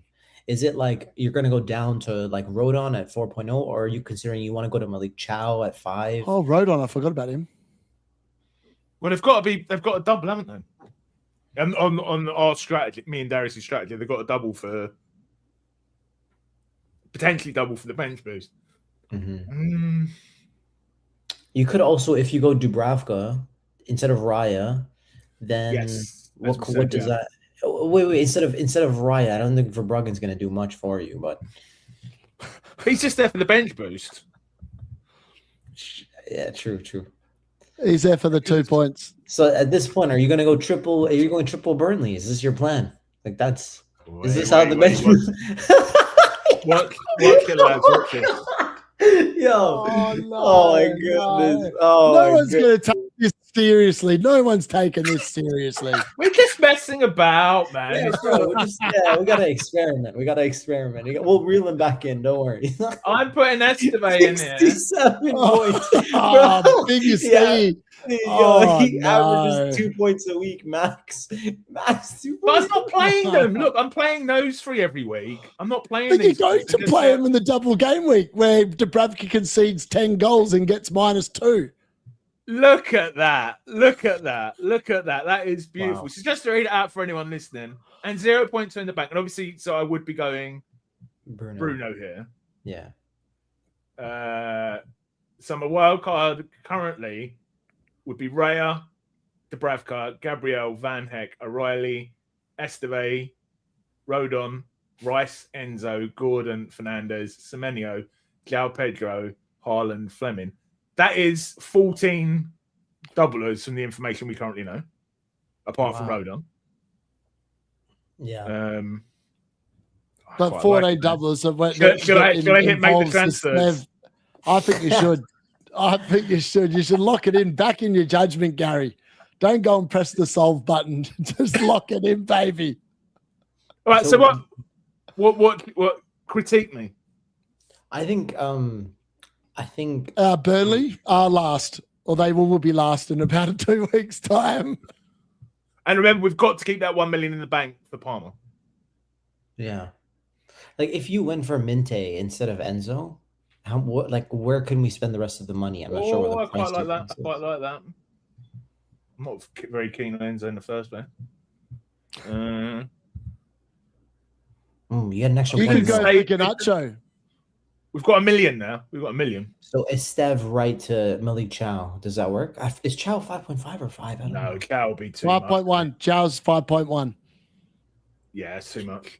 No. Try it. You might. It's too much. We've got to keep 1 million for Palmer. You need 0.8 for Palmer. I think.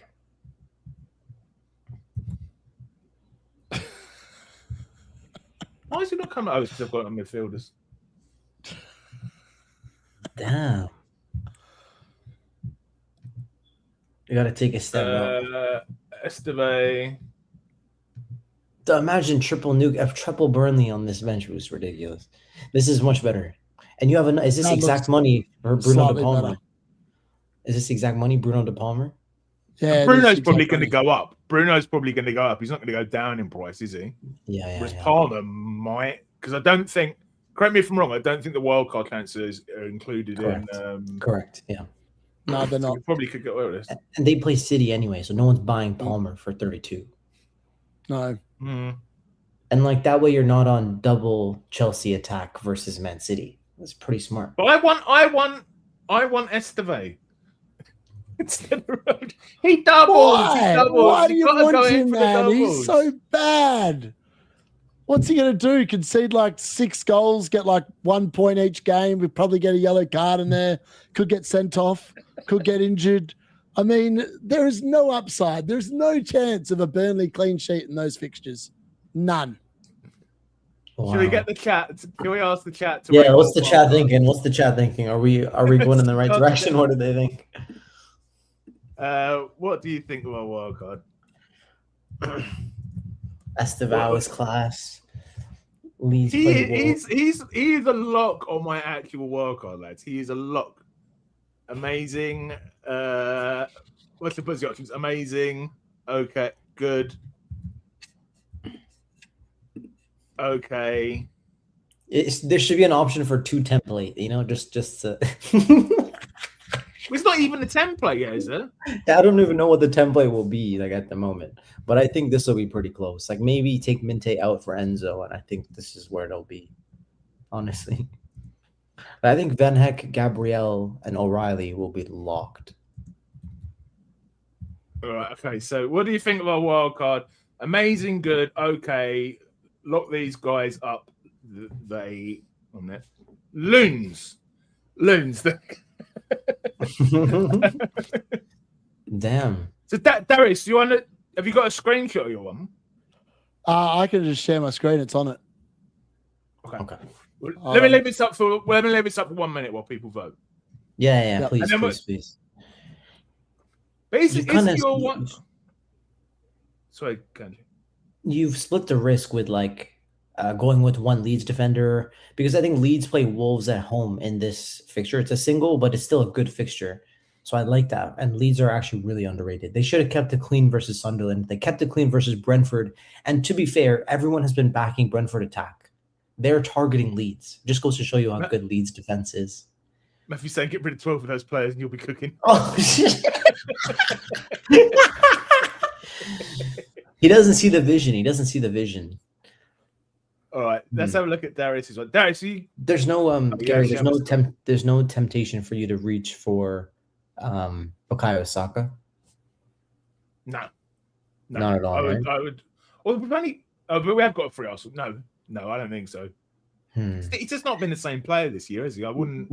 What if you went for Enzo instead of Rice, and that unlocked more money, and you could spend that in the Rodon spot or the Dubravka spot? No, I don't want Rice. I don't want Enzo either.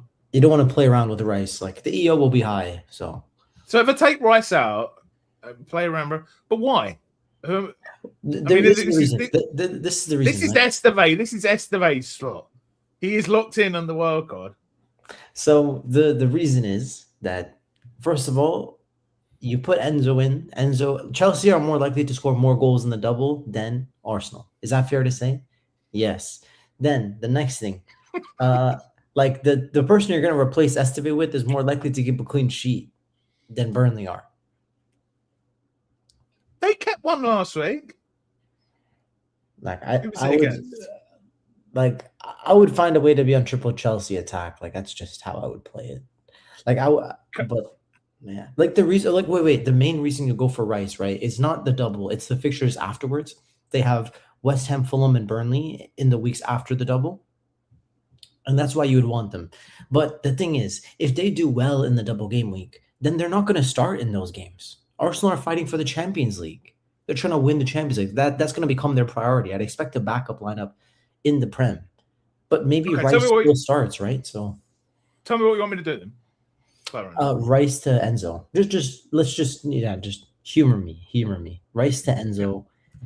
Chelsea are fighting for the Champions League. They're going to be playing their best 11 every week. And now you have 0.8 more to spend in the Rodon spot and the Dubravka spot. So Dubravka right to Verbruggen, or Rodon up to someone else. I don't know who. Verbruggen. Yeah, and now you can pick the Burnley defender that has the best DEFCON potential. I don't know who it is, but that is Esteve, whatever someone. If it's him, yeah. If it's him, I mean, you read all these names, so if you see his name often, he's the same. Well, not really. I just remember he's just my hero from Bench Boost earlier in the season. There he is. Now I'm happy. He's back in. He's back in my team. I would do something like this. That is a work of art, gentlemen. That is a work of art. It actually is really nice. Damn. Although I don't think the chat agree with us. Currently, these guys are loons. Really? Oh, God. Oh, gosh. Let's have a look at Darius's one. So, Darius has got Verbruggen, Raya, Gabriel, Van Heck. This is the same. O'Reilly. No, it's not. Nunes, the qual. It was up to then. Saka, Anderson of Nottingham Forest, Palmer, Wilson, Fernandez, Welbeck, Bowen, Haaland. This is far inferior to my Esteve draft, Darius. Wait, so what's the difference here again? Well, the forward line is very different. Yeah. Like hugely different. Wilson's obviously in with Anderson and Saka compared to what you guys have cooked up. And then I've gone with double City defense because I just think that I like the upside that they can bring. So and I don't have to play them in 32. I can just bench both of them if I want. But then again, they're playing Chelsea, and Chelsea are, well, what we've seen tonight, they're crap. I'm actually tempted to just get rid of Cole Palmer as well. I think Chelsea could be just a complete trap, a bit like Liverpool, and just completely back against them. Well, you have so much team value. I think dropping Cole Palmer is nuts for you in particular. Like others, I could understand. But I've got them all in. I've got Bruno, Palmer, Saka, Haaland, all in the same draft. Mad. Matthias Nunez, damn. If you're going to go with this draft, right, and let's assume that means Palace and City are doubling in 36, that means that in 37, you're going to have 2 defenders available. And potentially Arsenal have already won the league, so you could be down to 1. So it's just something like, okay, like in 36, Man City are supposed to double with Crystal Palace, right? Yep. Got that covered. Triple City. Exactly. So that the 37 fixture comes to 36. So when you go to 37, lads, I'm going to pop off quickly while you're talking about. No worries. Yep. So that means in 37, you're only going to have 2 defenders available for Gabriel and Van Heck because the other defenders had their double the week before, right? No, but they're not going to blank because Man City versus Crystal Palace is already from 31. So that is not good. They're not going to blank. Oh, shit. Oh, yeah, that's why I've got Lacroix. It's next level thinking, Kanji. I know that game has to go in there. So we're going to want some Palace. I'm actually thinking about whether Ray is the right answer. Maybe I could get Henderson in there in goal instead and just, I don't know. Oh my God, that's damn interesting. I never thought about that play.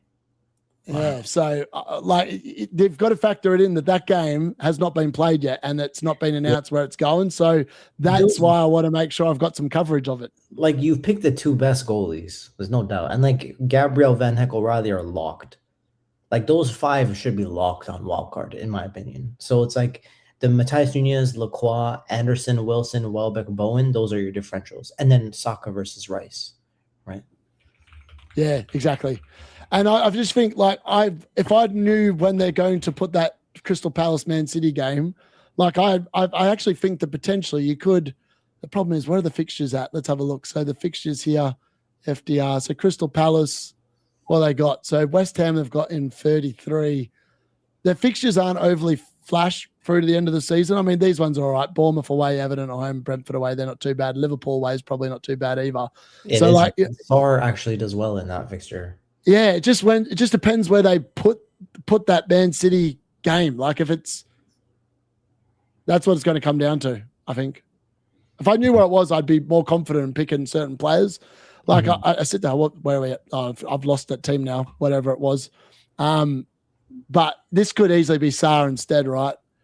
In there. I mean, but Tedder might even come into shout. Are you bench? What's your chip strategy? I'm going to bench boost whenever I think it's 15 good fixtures. So it's going to be 33 bench boost then, or 36 bench boost. Yeah, something like that. One of them. So I could do this. So this could also be possible. Where are we at? So are you locked on Welbeck as your differential? Well, I think he's going to double. So yeah, assuming he doubles, right? You could, yeah. I'm like this is a completely weird thing. I don't really rate the Newcastle team at all, and I think they're going to be pretty arse between now and the end of the season. So I've got I haven't got much interest in them. And then we're going to turn that into there is a world where I do something like this. So I need to get rid of these frauds. I'll just say, lock these guys up. Their loons has gone up since we put your wild card on there. Coincidence? I don't know. No chance. That was probably Gary on all his burner accounts. He didn't go to the toilet. He went to his other computer. And I was standing on my mobile. Wait, so you're gonna go against Antoine Semenyo with the double game week? Yep. I'm very locked on. Actually, this is what I'm going to do. Get rid of that. Let's go here, Henderson, and then that gives us 5. Too many players from Crystal Palace. Get rid of him. What about Munoz then, or no?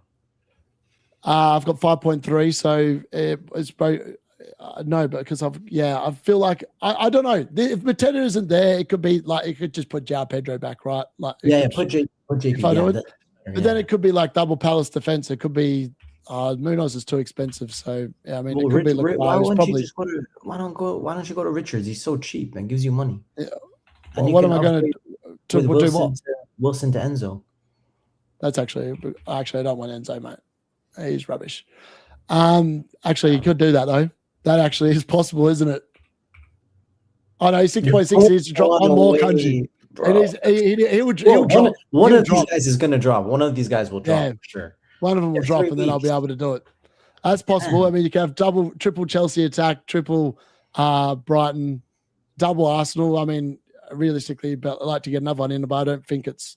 I feel like potentially not having triple Arsenal might be a good thing because I think that they're likely to highly rotate. And I mean, this might become Eze or something like that, like a bit more spicy depending on how ownership like falls out. But like the plan is to just use the team value and hope that it comes home to roost. The difference between you and Gary is like you can go for Bruno, Palmer, Saka, Holland, and he couldn't dream of that. That makes sense. That's where you flex your team value. You hold Bruno versus his worst doubler, and you should just be there.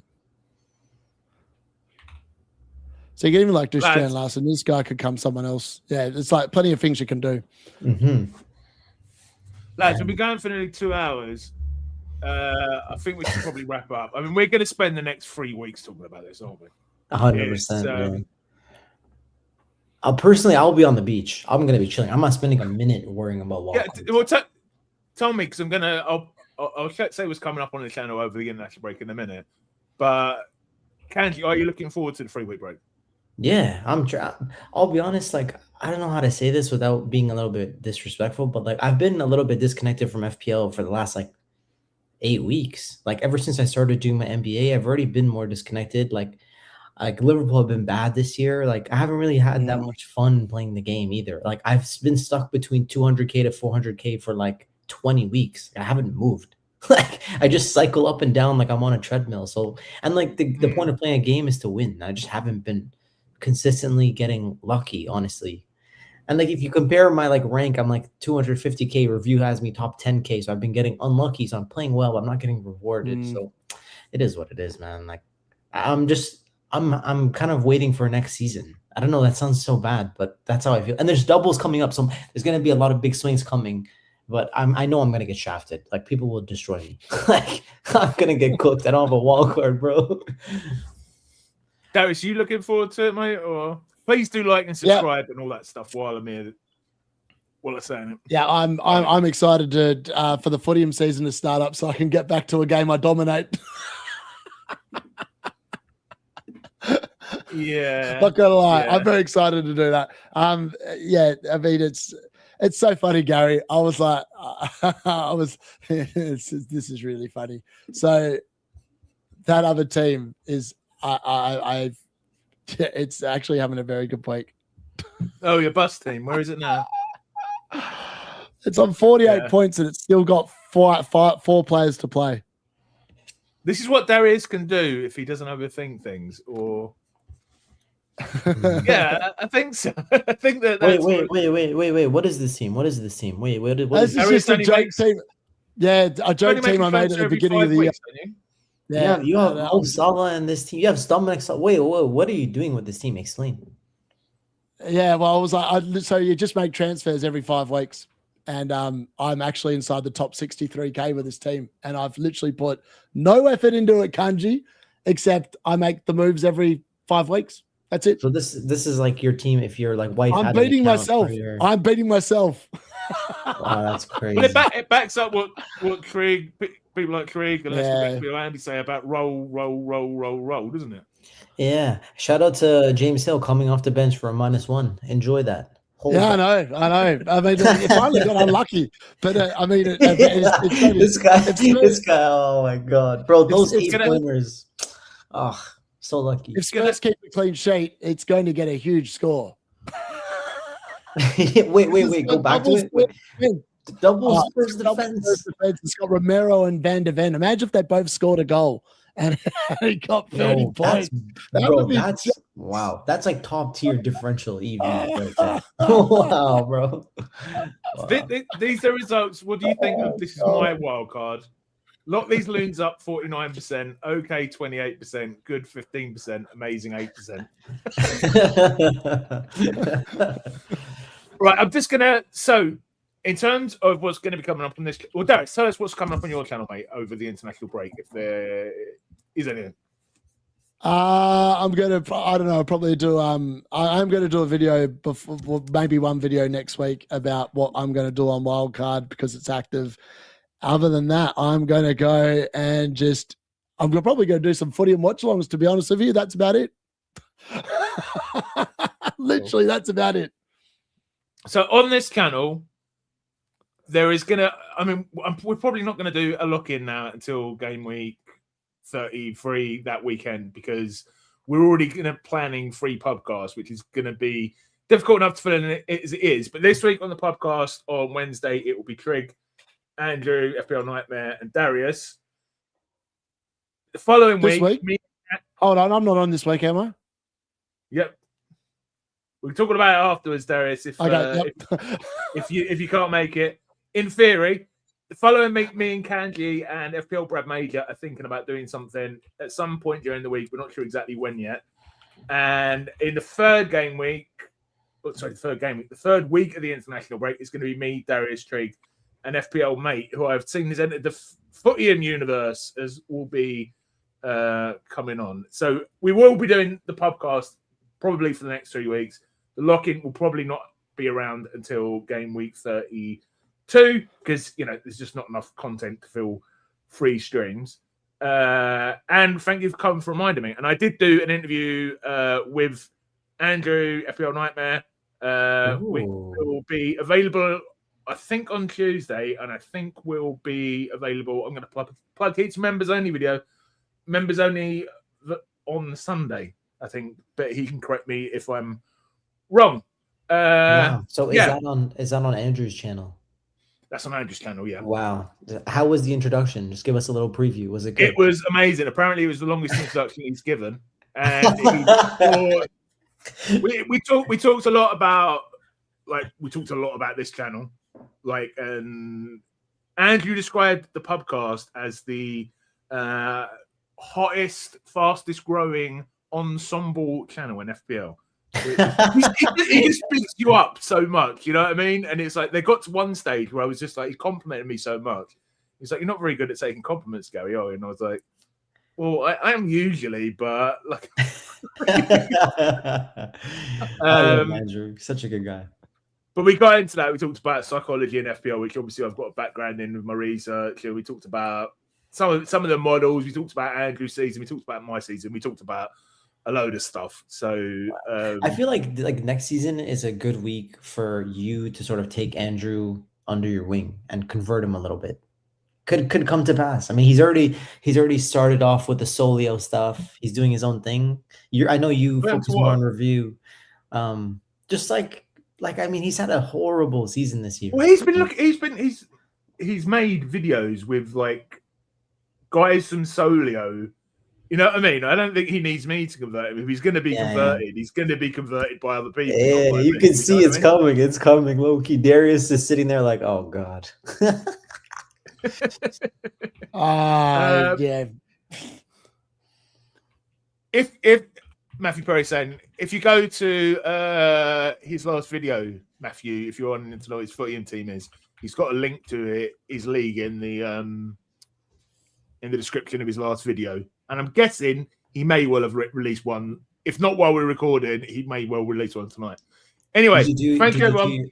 Did you do your Footium ad for the video? No, they're not sponsoring me anymore. What? All right, we'll talk about it offline. I don't know. We'll talk about it, but I'm happy for other people to talk about them. I'm still part of the Footium family, even though they're not giving me any money to talk about them anymore. Anyway, Thank you everyone for watching.